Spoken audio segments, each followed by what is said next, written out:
BBC breakfast presenters Naga, Munchetty and Charlie State were joined by the Secretary of State for Business and Trade, Peter Kyle, in the wake of the second deportation as part of the UK and France one-in one-out scheme.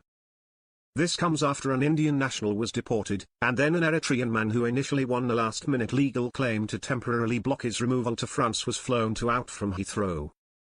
However, when questioned if he knew how many more flights were scheduled to leave for deportations, Kyle responded, "I don't know how many are going to come in the coming days."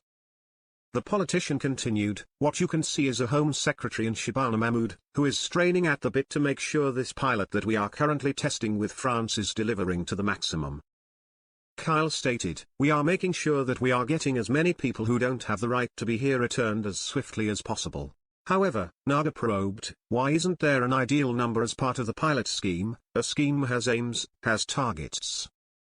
Kyle responded, "We're doing something that's never been done before. You can see the previous government failed in every single way, and all the numbers went up, they were not even processing. This is one new pilot, which is one plank of our attempts to get a grip of our asylum system. Don't forget that before there was no processing happening of asylum seekers, they were just parked in hotels."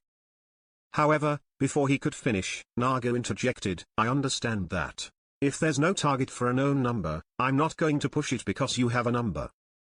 Kyle hit back, "Our target, Naga, is to make sure that everybody who comes to our shore, that doesn't have the right to stay, is removed from the country.